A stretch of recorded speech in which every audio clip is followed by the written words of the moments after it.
Well, hello, friends and family, and anyone else tuning in. Welcome to another episode of Willis Wit and Wisdom. My name is Eric Willis, I'm Bob Willis. and we claim each other, father-son duo. Do. I'll let you decide which is which, but we're happy to provide another episode for you. And on this one, um, it's the week after Father's Day, so it's post Father's Day, and um, parenting is a skill. It takes and requires some intentionality on our part as parents. And so we thought we'd spend a little bit of time sharing Willis wit and wisdom around raising kids and parenting. So, Dad, since you did such a stellar job in raising me and my, Mm, would love for you to right, engage this right off the top, um, and share some words of wisdom with our friends today on parenting. right. I'll do that. And you might work on your mic system just a little bit of cutting out there, just a little Okay. bit on your microphone. Okay. But yeah, I had practice actually of raising a son and a daughter, whereas Eric is raising five sons, so he could speak to a lot of different areas of that than I could. But raising kids is difficult because of all the changes, but all the different personalities. And that's the key, I think, is to find the personality and the gift and encourage each child as an individual instead of trying to lump everyone into the same package and say they're all going to do this. We'll try to find out what the gifts are for each child and encourage them in that, because it's okay to be different. Being different does not mean it's wrong. And I use those terms a lot when I'm dealing with grief and people. Just because someone's grieving differently doesn't mean they're doing it wrong. They're just doing it according to their personality. And so raising kids is a challenge, but in fact, I wrote about it on my Facebook this morning. I've always heard the family that plays together stays together, or the family that prays together stays together. And in my grief work, I actually believe the family that mourns together grows together. So it's a matter of pulling each other together, supporting each other, but allowing and encouraging that individual to develop as an individual, their own personality.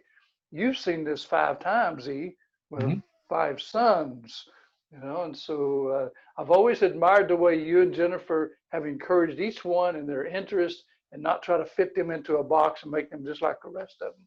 What was the key to that?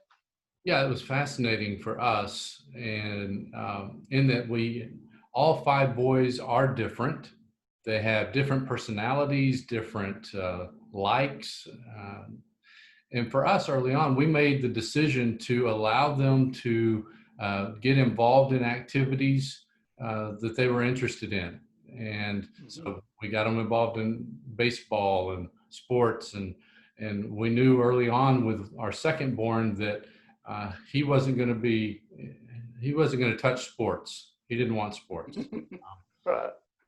The first day the tee ball came off of the tee and he was in the field and it hit him in the chest, he threw his glove down and walked off the field. He was done. All right. Yeah. Good. Uh, Yeah, good sign. but he has one of the most incredible voices musically that you will ever hear. And so Mm-hmm. he got a degree in music and he's now a music teacher in the school district here. So um, exposing them to different opportunities to let them try out what they enjoy, what they like, and giving them permission to say no, and to focus somewhere else.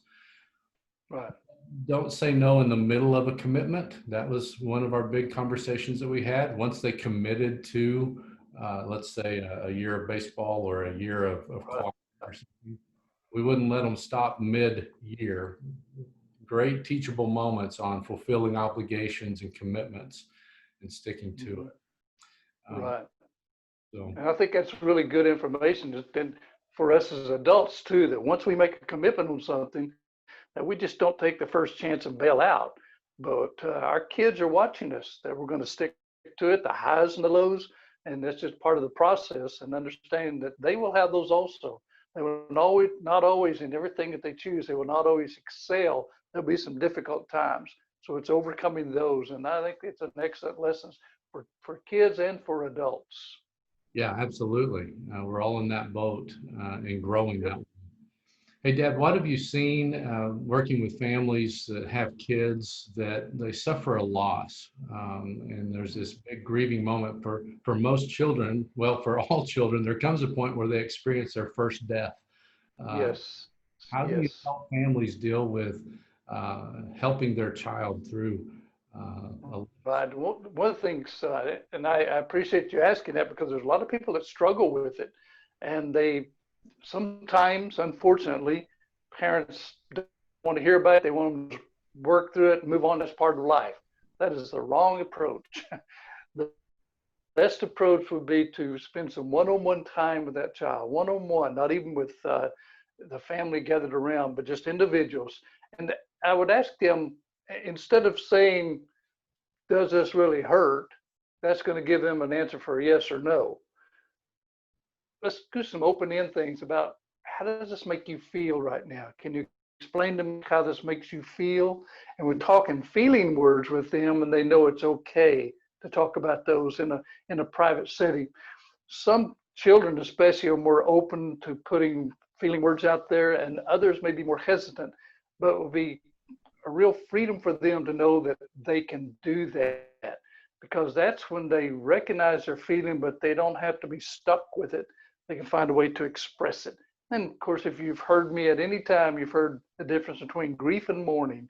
Grief's on the inside, mourning is when it's expressed. So really what we're doing, we're allowing that child the opportunity to mourn, to talk about feelings. And I think whether it's a mom or a dad or even a grandparent, to sit with that child one-on-one and say, tell me how this makes you feel.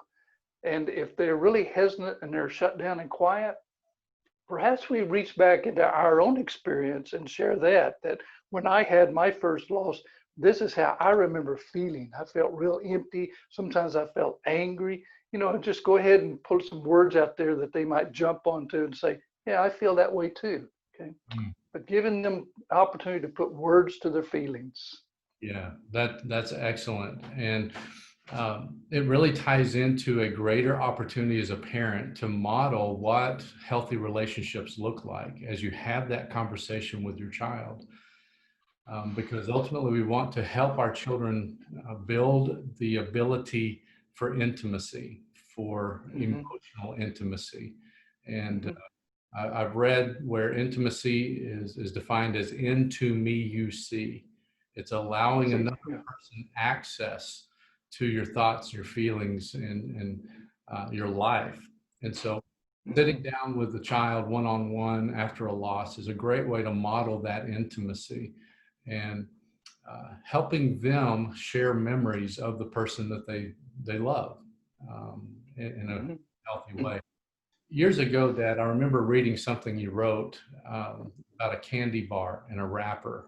Do you remember that? Mm-hmm. Hear that?